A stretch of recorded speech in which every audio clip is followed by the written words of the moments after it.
Just going back to the creation of Canuckle, where did that, I know you were playing Wordle and that kind of came up, but like, what were you doing? And did you both immediately want to get involved in this together, or did someone have the idea first? Tell us a little bit about that creation process. I think it was pretty mutual. It was more of a chat thread. We should probably pull that up, Jeff, and see where that thread happened. But yeah, I think we were chatting about Wordle, certainly, and it was definitely the inspiration and the basis for everything we built.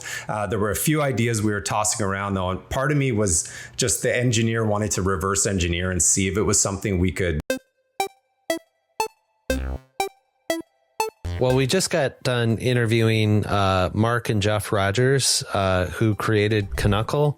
It was a great conversation. What were some of your key takeaways, Nate? What I thought was really interesting was the amount of collaborations that they've done as a partnership. And I think that's something that I've never really put a ton of weight into, and I keep seeing it happen more and more, and something I want to take more seriously. But it was really cool to hear about all of the different collaborations that they did to kind of increase growth and awareness around Canuckle. How about you, Aaron? You know, this is probably the first time that we've heard of like somebody taking a break, kind of mid-peak popularity. And there was a certain aspect of that I just respected. Like, you know, they wanted to take a break. They kind of came back with a renewed sense of energy and purpose and rewritten code base and some ads. And, you know, and a lot of people returned after 2.5 months. So I think especially on like these what initially started as passion projects, I thought that was pretty intriguing. All right, so here's the pod. I'm Nate Cadillac, and I'm here with my co-host Aaron Cardell, and today we are extremely excited to speak with Mark and Jeff Rogers, the creators of the daily games Canuckle and Canoku. Canuckle is a Wordle-based game with a Canadian twist. It challenges you to guess a 5-letter word that relates to Canada in some way.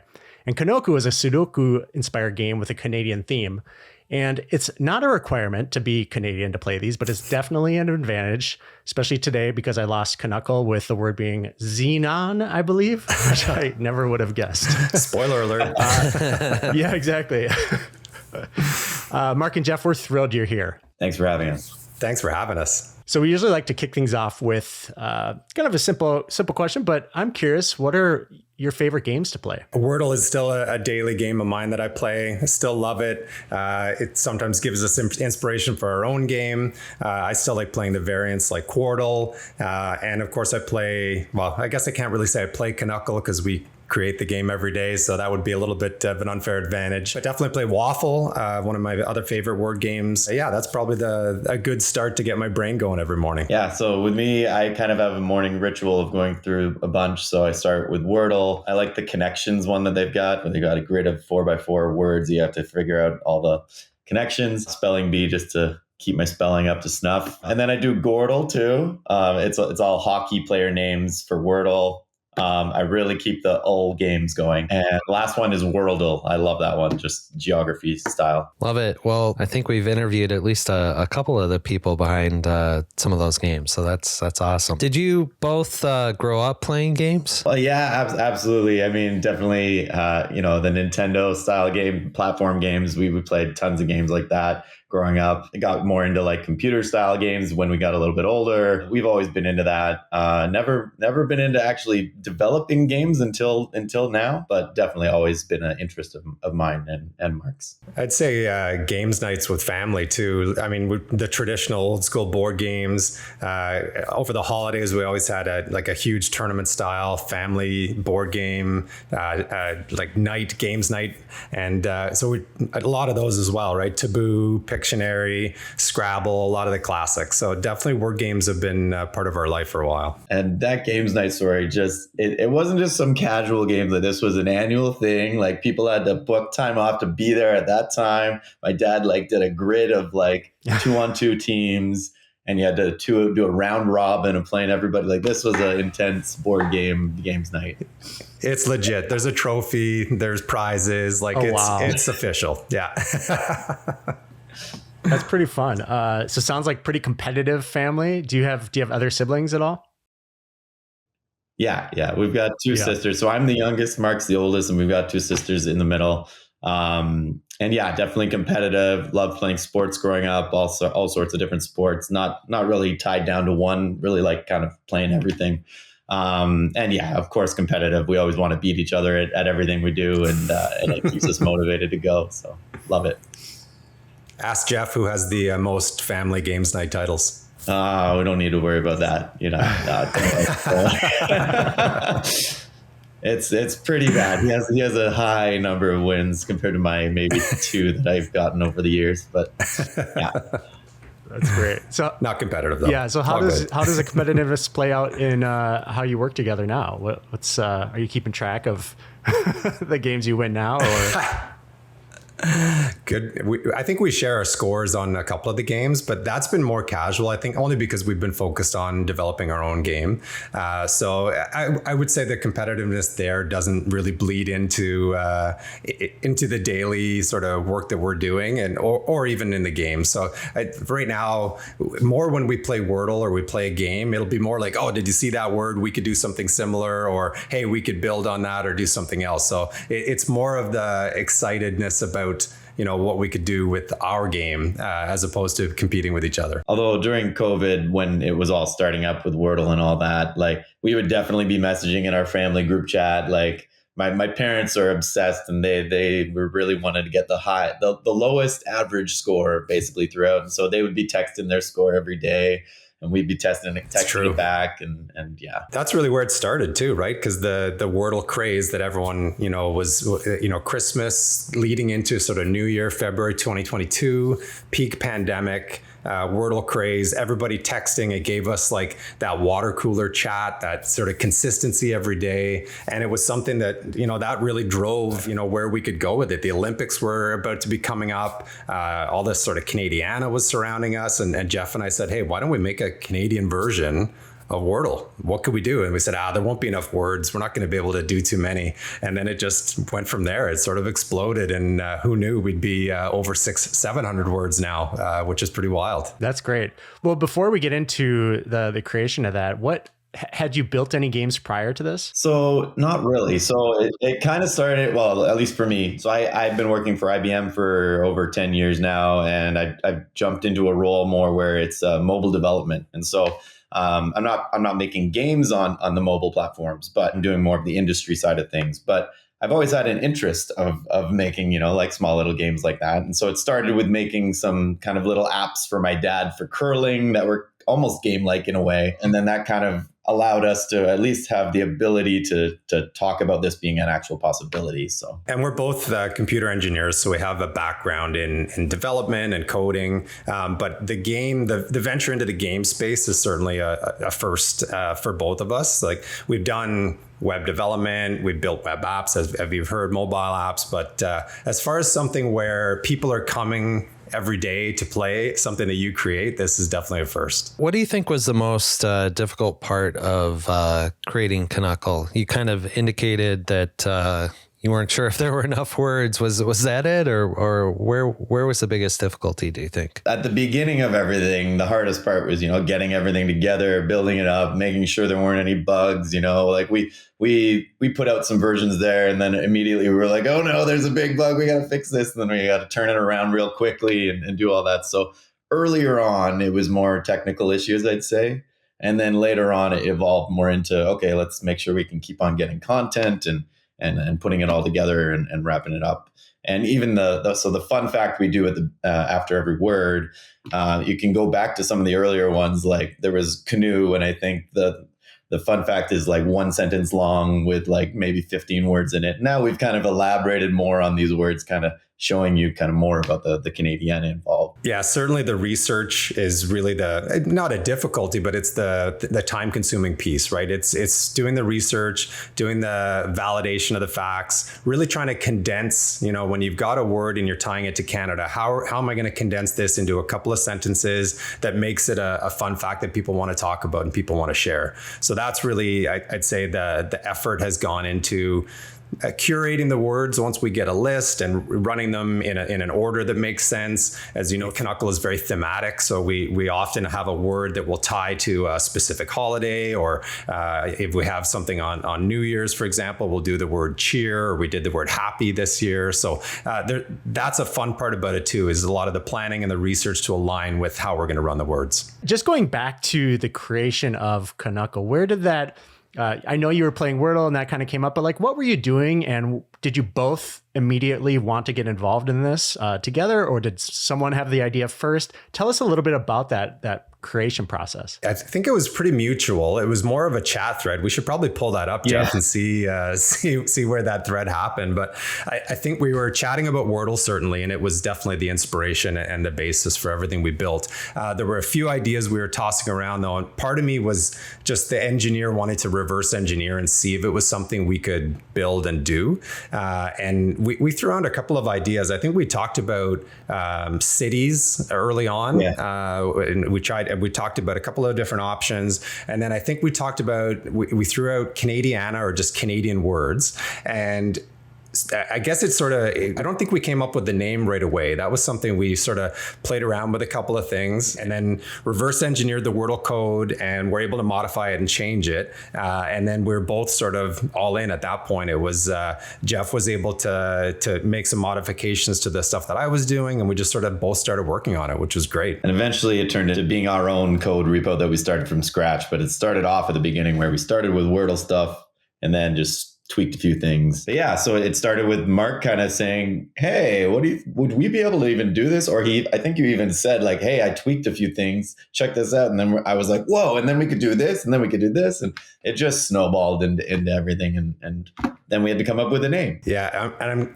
I'm glad we landed on that name, because I think we threw around some early Canadian names that really would have been a little bit weird. Like I think Beaverdle was one of the words one of the names we started with. Moosel was one. Worldle A was like just add an H on the end of Wordle, which is sort of clever. I like that one. Yeah. But Jeff proposed Canuckle, and it just stuck. So it was a good one. I think I was watching a Canucks game when it happened too, so it made sense. Everything comes back to hockey in some way. You got it. In terms of like the research and kind of formation of the word list, how do you guys split up that work? And do you have like words queued up for months now, or what does that look like for you? It certainly is a lot of research and just sort of getting the words. We do have a bench of words, just sort of a shared spreadsheet, not super high tech, but a spreadsheet of words on the bench. And then we load about 10 to 20 words at a time in advance. So at any one time, the words are loaded up until, the next 2 weeks. And then we go in and look at the words, look at the days that are coming up. Are there any holidays or special events in Canada? We really try to be current and align with certain things. But certainly we have about 200 words left on our bench. We're constantly adding to it. So we have enough words to get to Canada Day 2024, and we'll keep extending and keep adding to the list. But really we share that sheet. We both work on fun facts. I do the main curation, sort of ordering of the word, and sort of placing, where they're going to go, to make sure we don't do, for example, too many sports words in a row, or don't do as many plurals in a row, and just sort of try to line them up. So we wouldn't want to do, say, 3 words in a row that start with the letter T, and try to really change the variability. And a big thing we try to change is the difficulty level.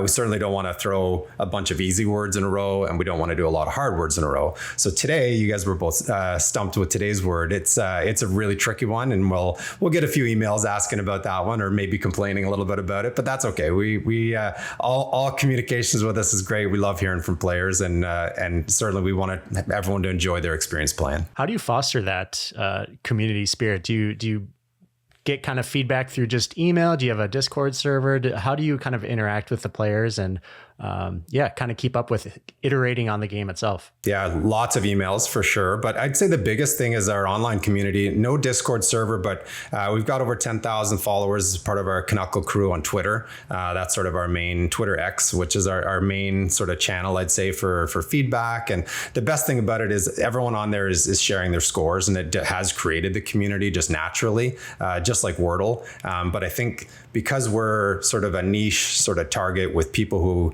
are typically, Canadian, 90 to 95% of our players are from Canada. And they're playing it because they have some affinity to Canada and Canadiana and love for the country. And that shows. I mean, they're playing the game, they're learning about Canada through the fun facts. And that certainly is something that people align with and share when they're sharing their scores, they're communicating back with us. And we get in there and interact and, call people Lucky Hoser on Twitter and just sort of play around with it. Right. So that's a big fun part of it for sure. Remind us of the timing of when this went live. You said, I think we're 600 some puzzles in now.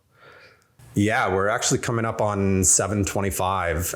So we actually launched, as Jeff mentioned earlier, our first launch was February 10th, 2022.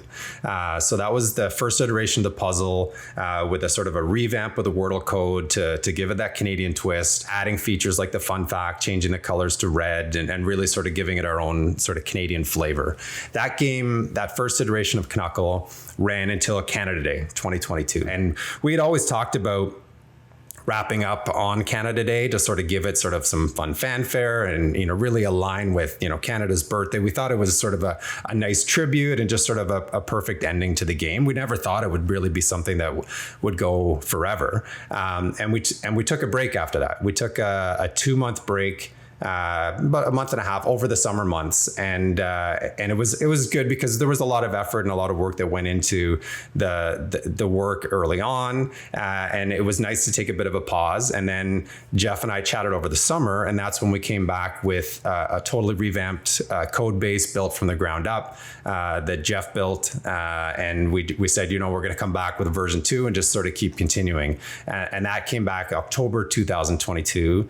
And so we had that little bit of a break. October 10th, we came back, or October 4th, 2022. And we've been back since. So we're coming up on almost 2.5 years since we launched, but about 2 years worth of games, which is pretty wild. And at its peak, before the break, what was the day? It was on May 4th. That was our biggest day, right? It was, I think, 305,000 users on that day.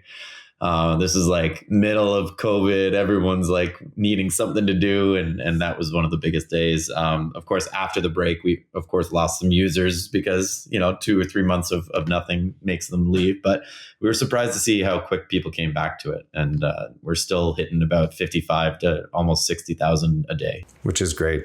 And that big day on May 4th, 2022, I don't know if you guys were playing Canuckle at the time, but we ran the same word as Wordle that day, which is why it was such a big day. So it just had a ton of online press and social media chatter. Everyone was thinking that we were connecting with Wordle, and it was a complete coincidence. It was the word train, and we both ran the word train, and everyone was so excited because they were telling people and getting it in one, and it was a big online day. So I think we need to plan some more days with Wordle like that. Curious if they'd be as open to that now, being owned by the Times. Well, that's maybe a segue. So you've talked a little bit publicly about just kind of protecting yourself in case the new owners of Wordle had any issues. And can you tell us just a little bit more about kind of the backstory on that? It kind of started with the fact that it was a lot of work and we were wanting a break.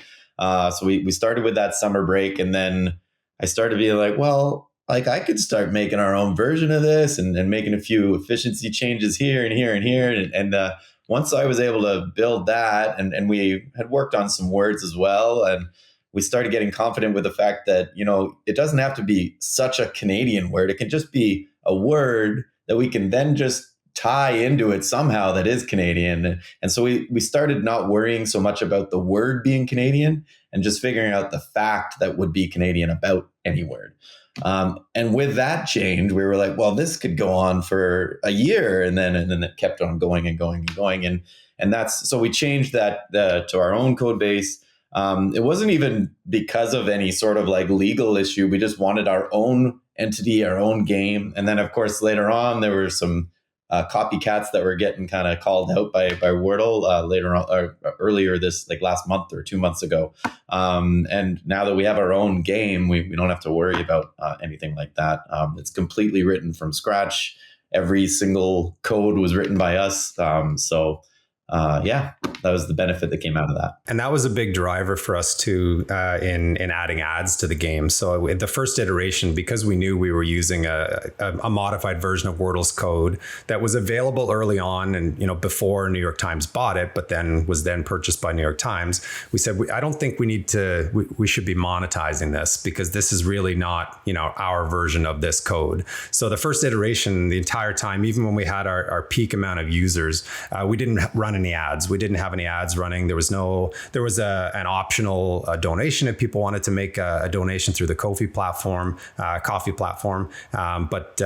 we didn't add any ads. So we said, if we re-baseline this, write it from scratch, our own version of the code, then that's something we can drive some ads and sort of launch that.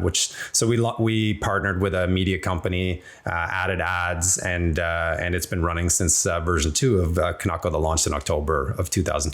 So we're pretty happy. It helps us keep the game free. It helps pay for our hosting and server costs, and that's a big part of it for us too, right? It helps us sustain the game. Are you able to say what media company you partnered with? Yeah, we work with Yola Media, YOLLA, and they're out in New York. Great company to work with. They've been fantastic. Actually connected with them through Waffle, who used them as their first media company to start. We've been with them since the beginning. I'm curious, what are some of the lessons, if anything, if it's had any, impact from a yes, your shirt is amazing. If you're watching the video version of this. Yes. Is this mostly a thing that you do for fun? Is there any actual revenue coming in for merch? And what should we be thinking about when we're creating a merch store? So yeah, the merch is totally for fun, but there is money to be made. The margins are not high on t-shirts and mugs and sweatshirts. But we were really fortunate to partner with a company, O Canada Shop. It's a gentleman by the name of Adam, who lives in Ontario, just down the road from us in Ottawa. And he started this a little bit before the pandemic, and has got a bunch of Canadian themed gear. And he's actually partnered with a few other online content creators, and it was a natural fit. We hit it off right away. We did some design work with him, and we weren't thinking that this was going to be too big, but to be honest, it was a pretty big take up. There was quite a bit of interest when we launched. We launched in the fall of 2023, so just last year. Pretty big spike early on, spike during the holidays for Christmas shopping. Definitely leveled out in the new year, sort of post holiday shopping and post Black Friday. But there's a lot of Canuckle mugs, a lot of Lucky Hoser hoodies, a lot of fun gear that's out there. I've yet to see one in the wild, like some random person wearing one, but all of our family and friends are wearing them, which is great. So that's pretty fun. Yeah, I actually really I'm looking at your store right now, and one problem I've always had with merch is just when it's usually just too straightforward, and maybe it's just the logo, but I really like you have a couple of shirts on right now, which are incomplete games essentially, right? And it allows you to guess the game on the shirt itself, which is really cool, really, really unique. And I'm looking at some green hoodies here that look really pretty hilarious too. Just yeah, some of the best ones are just the ones that just say sorry. People love it. It's like, how more Canadian can you get just saying sorry? The ones with the unsolved puzzles are great because someone can look at it. If they know the game, they can actually try and figure out what the word is. And well, we're going to test you guys here. You got to try and solve the mug here. Let's see if you can get it. So There's an S and an R, the O and the Y are in the S and an R. It's an iconically. So sorry. Yes, nicely done. Okay. Iconically Canadian. There you go. Yeah, no, it's been good fun.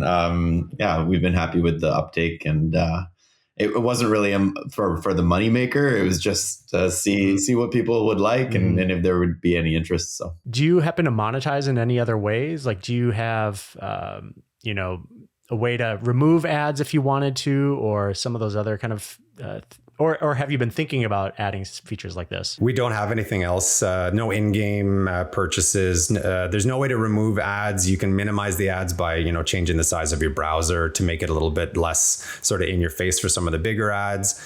For the mobile game, it's really just a small banner at the top. We were really sort of diligent in making sure we didn't want screen takeovers. We didn't want full page ads. We really wanted it to be just, unobtrusive, just sort of on the side or just above for mobile games. But no, we haven't monetized any other in-game pieces. We do have a partnership with CIRA, the Canadian Internet Registration Authority. They do, they're a partner with us. And so we do a word of the month that sort of features them. That's a partnership we have.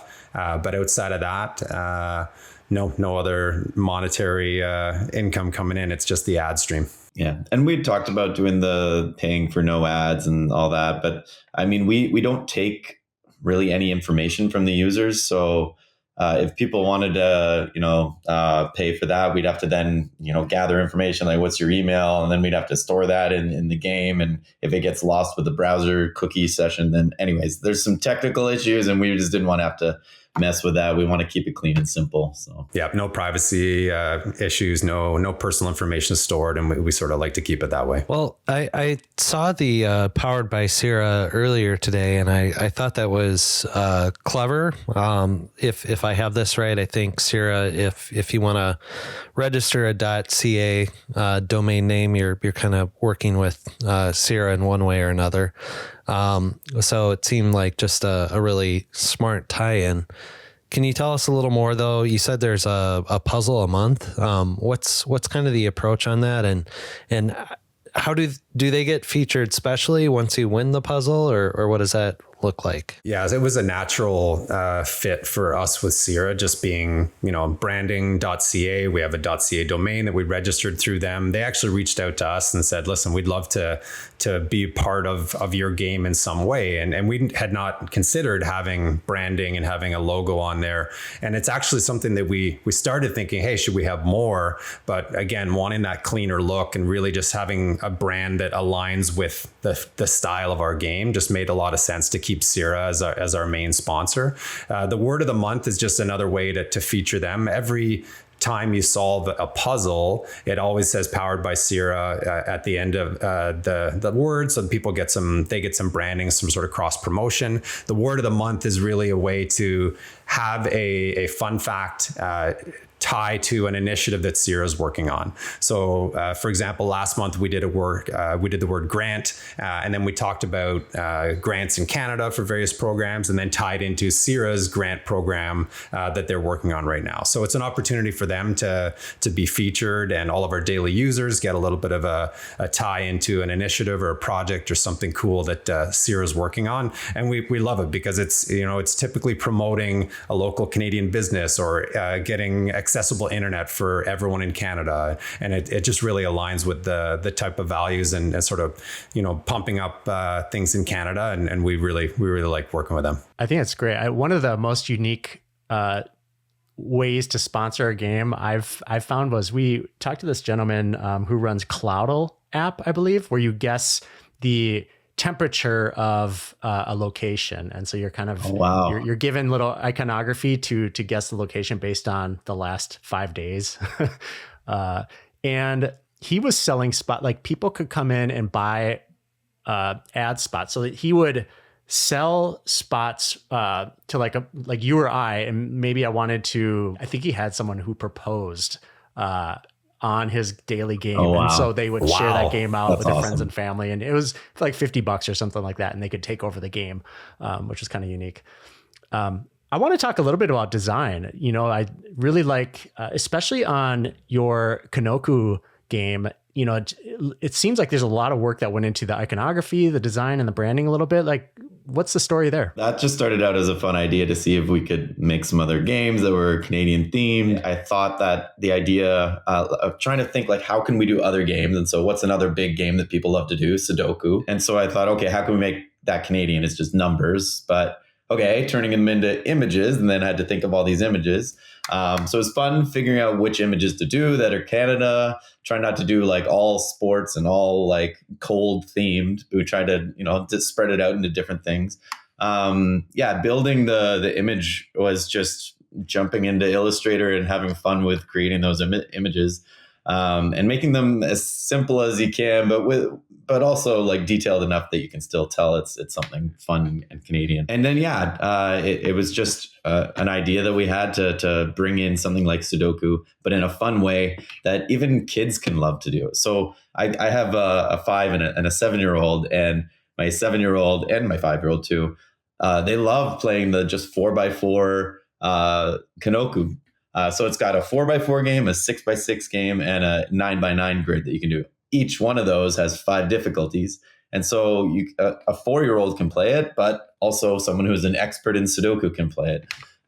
So it's just been fun seeing the kids enjoy it, but also the veterans loving it too. Yeah, that's fantastic. How long after Canuckle did you create Canoku? Canoku launched October 2023. Yes. And so it was, about a year and a half after, and it was a year almost exactly after we relaunched Canuckle.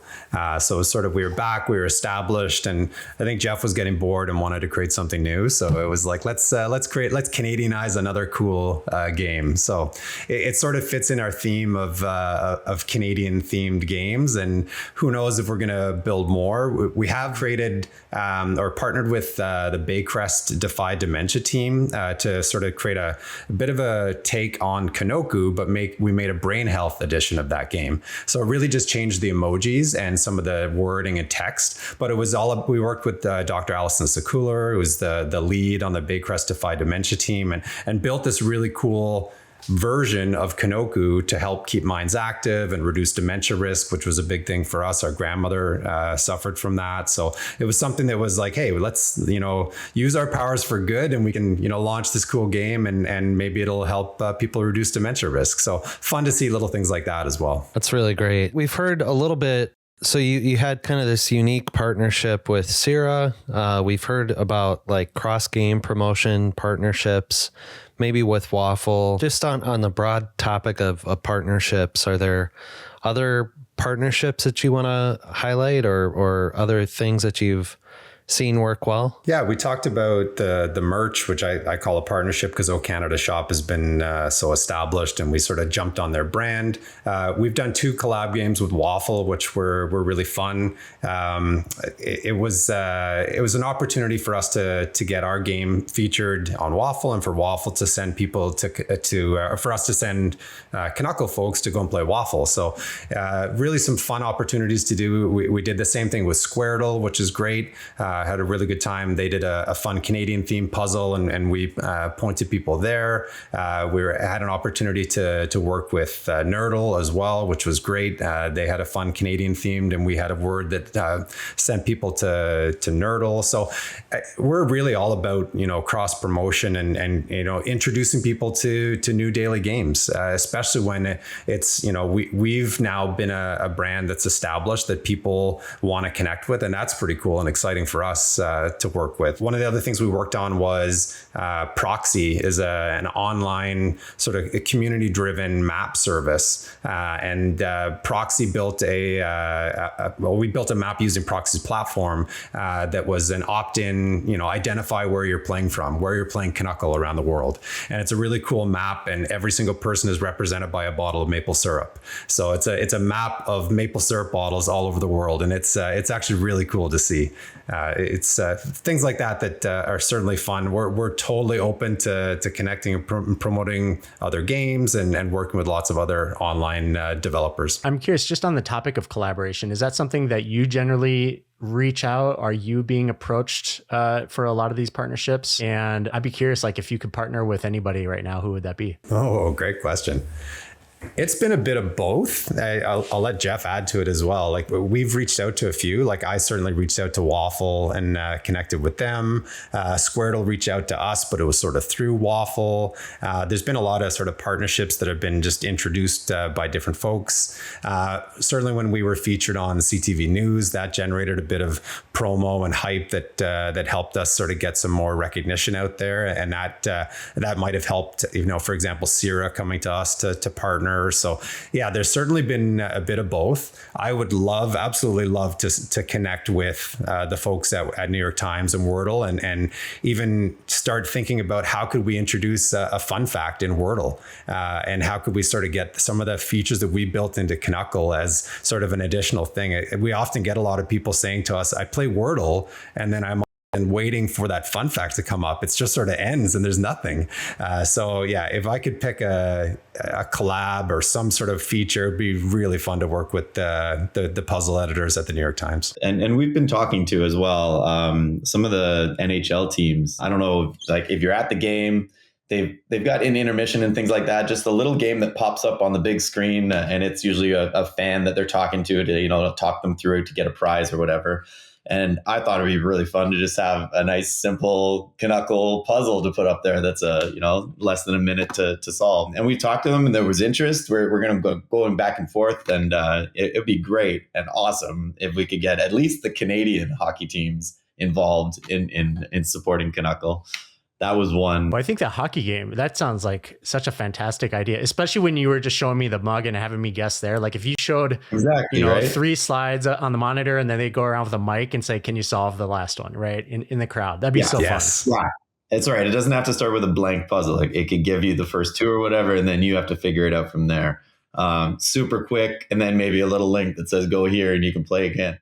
Yeah, that I thought would be the most fun. It always comes back to hockey. You guys called it. That's great. That's right.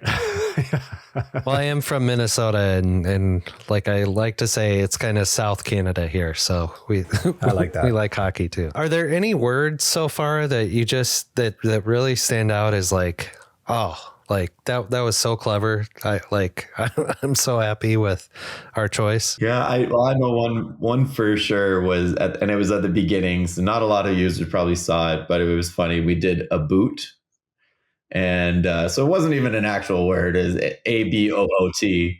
And it got us a lot of emails sent to us. They're like, we don't say it like that. You guys must be American. What are you doing? Anyways, and so we got a lot of hate from that, but I thought it was really funny and clever. But yeah, people really didn't enjoy that one. I think my favorite one of all time is, again, a controversial one. It was on April 1st, so April Fools. A Canadian actually invented the whoopee cushion. And we're like, that's a fantastic fun fact. How can we do this? So we ran the word farts, and we got more mail that day on, how could you run a word like this? And, again, number one, it's April Fool's, which is fantastic, but it was all about the fun fact and tying it to, the creator of the whoopee cushion. So I thought that was a pretty fun one. I think a lot of people really appreciated it, but certainly there were a few that were not so much of a fan of it. So are these games, for the most part-time for you? Neither of you are full-time on these. Is that right? That's right. Yeah. This is spare time, evenings, weekends, sort of when we can put the effort in. The nice thing about it is we can work on it and sort of bulk load and sort of batch a lot of the work. So it's not necessarily a daily effort other than, responding to some emails here and interacting on social media. So that for the most part can happen, spare time and off work hours, which is great. So how does that, do you think about growth at all, or is kind of where these games are at, is this enough for you and this is just a fun thing to have? Or do you think about, or are you actively thinking about how can we grow this even bigger? I'm curious where your mindset is with this. Yeah. In terms of growth, right now we're trying to figure out how we can keep it going for as long as we can, just to keep the content relevant and good and not starting to get a bit like, whoa, they had a real stretch there on that one. That's our main focus right now. We've definitely talked in the growth spectrum, trying to figure out if what could we do to maybe get some more users? Again, the collabs help with that, maybe introducing new people into the system. I mean, other than that, we're pretty happy with where it is. We're pretty happy that it had any success, really. This started with just hey, you think we could do this, and then it spiraled into this. So. I think it's naturally been growing too. I mean, it's been slow incremental growth, but consistent. And things like adding a merch line were something we never would have thought we'd be doing. And the fact that people are buying and supporting our game and wearing T-shirts with our game name on it is pretty cool. So things like that, certainly that's been a big thing. Adding Canoku was definitely a sort of a growth piece. It's not our main flagship game, but just sort of adding to the Canadiana and Canadian themed game portfolio, I think, is a big piece. Like Jeff said, we have words to continue.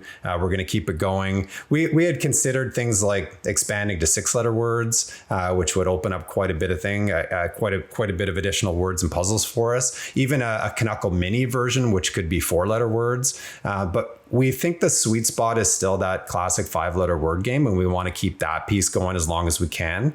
At some point, we may consider reusing some of the classic words and some of the original words that maybe people didn't play for the first 100, for example, when we didn't have as big of a following. And we might be able to reintroduce those words with a different fun fact, for example. So there may be sort of like a throwback sort of reference at some point where we start to bring that back. But we're pretty proud that so far we've had unique words every single day for almost 2 years, which is pretty exciting. Do you happen to use AI at all to help on those daily fun facts or on actual word selection? Yeah, we played with this a little bit, right? So Jeff and I both have connected and, started saying, asking ChatGPT to come up with suggestions for us. And it turns out it's not very creative, and it's not great at coming up with even 5-letter words. It suggests 6-letter words and 7-letter words. So it's not quite there from that perspective. But the one thing ChatGPT in particular has been great for is building and elaborating and writing copy on fun facts. So that's something we just started doing recently, actually. A lot of the fun facts now as Jeff mentioned before, we have to give a little bit more context to tie that word to Canada and give what that Canadian theme or Canadian flavor is. So that's been quite helpful, and sort of we can then curate some of that content. It's all about how you give the input into ChatGPT to get that type of fun facts sort of pared down. But that's certainly been helpful, I would say, and more recently in building some of that content out. But you really do have to have the words yourself. It's not coming up with words for you. Well, the biggest thing too is even if it gives you a really good fun fact, a lot of the time it's just a made up fact that it thinks is real. So it said, "Oh, do blimp, the Canadian, it's a Canadian invention," and then you check and it's like, "Nope, that's an American invention," and it's like, "Oh, sorry, my bad." So you got to really do a lot of fact checking when you're using any AI. Yes, we can't quite trust it yet. They're not ready to take over. We've played with some other AI things, though. SUNO AI was a recent one that we launched that actually created a theme song for Canuckle and for Canoku, which was pretty fun. So that was a music themed AI. We created a very on the nose Canuckle mascot. Totally. I don't know if you saw that or if you saw that on social media, but we created a moose holding a Tim Hortons cup with a toque holding a hockey stick. Like, it was fantastic. Yeah, everything Canadian that you can throw at it. Yeah. Oh, wow. Yeah, just to be clear, you use SUNO to create music, right? Or did you actually create SUNO? We used SUNO. Yes, we used SUNO. We provided the inputs. I was going to say, I'm like really a big fan of SUNO. SUNO is awesome. I'm like, how did that get by on my research? So yeah, there's a lot of cool stuff that's out there. And to be honest, it's for the most part, it's supplementary. It's on the side, sort of fun promotional type of things. But I think we'll plan to use ChatGPT a little bit more in some of the content and even things like writing copy for our newsletter and giving some ideas on some of that creativity part. I think I love using tools like that if they can help us, right? So you both have or maybe just one of you, but some mobile app experience. And I'm curious your decision to, from what I could tell, I did not find a mobile app. Have you ever thought about creating one, or are you just kind of sticking with the web-based games? Yeah, no, that was definitely a big conversation that we had. We had to figure out, okay, how do we want to launch this? We tried to, at the beginning, just emulate, what Wordle was doing and have it just being a website web game. And we definitely talked about making a native app of it. We've built it right now in Flutter. So it has the ability to push out into a web or native as well. But I mean, we like the fact that you can just have it be a part of your daily games on your web browser. I mean, people are doing Wordle, they're doing all these things. They don't want to do that and then jump out and have to go into a different app somewhere on their phone and all that. It's there. It's easy. They know the link. It's part of their routine. So it just makes it more accessible. I don't know. A lot of the time, an app, you might end up using it for a bit and then you forget about it. But this just makes it be a nice, quick, easy way to get at it, no matter who you are. If you don't know how to use an app store, then you can still use it to get to our game. So yeah, that's part of it. Yeah, I think the other part is that the expediency of deploying to web is quite a bit better for us. We don't have to go through any approval processes through Apple or Google and going through their stores. So for us, we really wanted that, especially early on when we were tweaking and adding new features and making things. We really wanted that control, and we had that in being able to push to that web. It did mean that we had to accommodate browsers from 1998. And phones from 2004 and people who are holding on to devices that are still playing, but it's pretty, as Jeff said, quite accessible.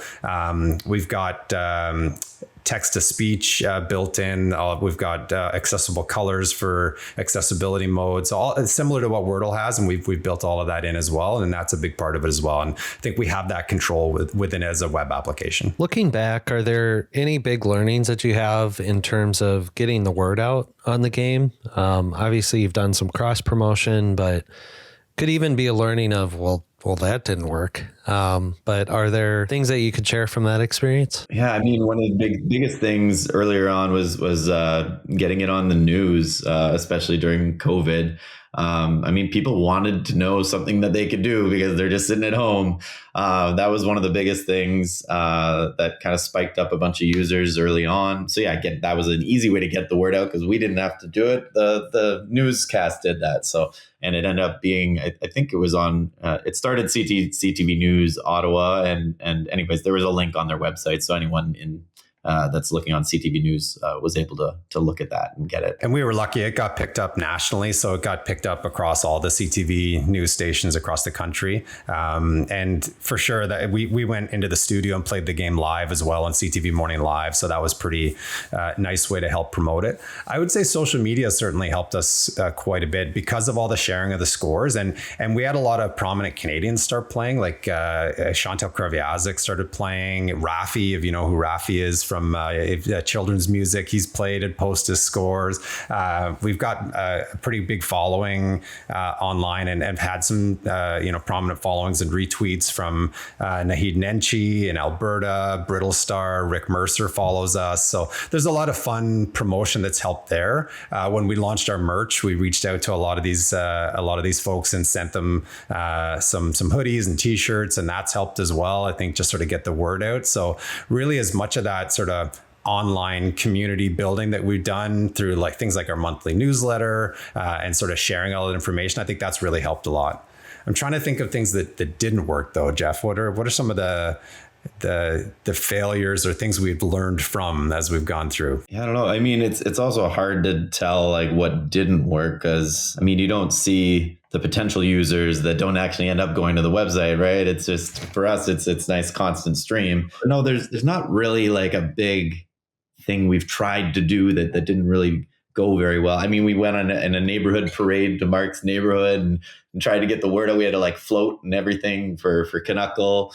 I mean, we didn't see a big gain of users. So if we're talking about success, it was more fun to do that than have it be a get the word out. And I mean, just jumping on Wordle's success, the ability, the way that they were successful was that people were sharing every day and being like, oh, look, I got this. I got 3 today. I got it in 3 today. And they're spreading the word out that way.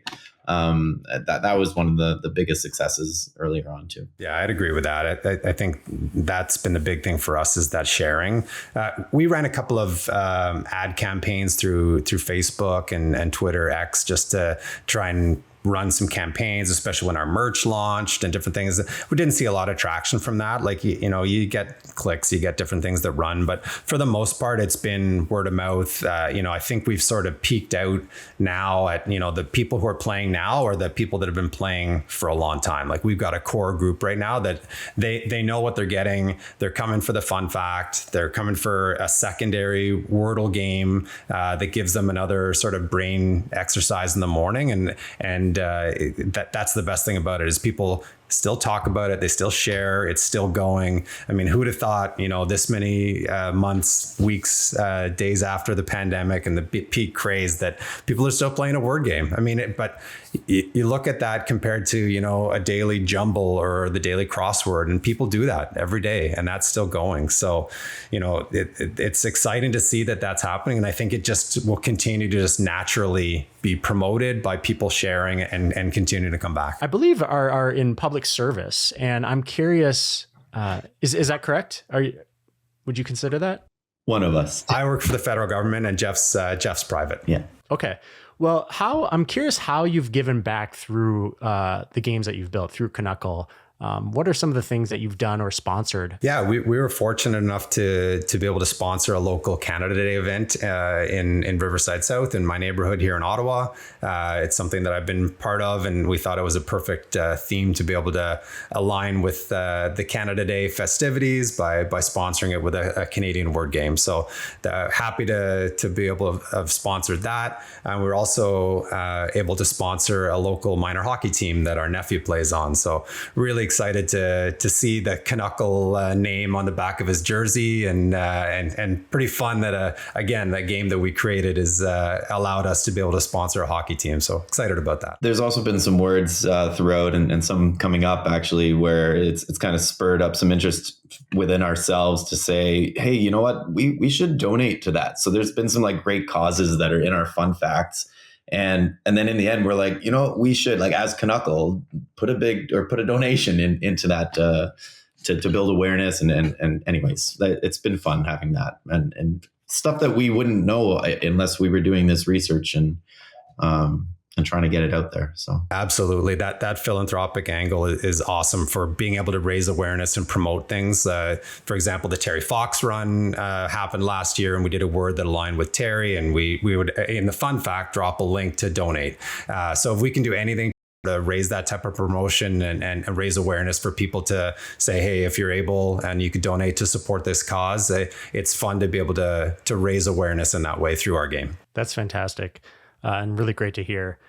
If people wanted to find you online and say hello or give feedback, where might they find you? So you can find us on all the social platforms at Canuckle Game. Our website is canucklegame.ca. You can definitely reach out to us via email through the game, or you can tag us or message us on any of the social media platforms, and one of us will respond. Well, we appreciate you being here. That's the pod. Awesome. Thanks for having us. Thanks for having us. Thanks, guys.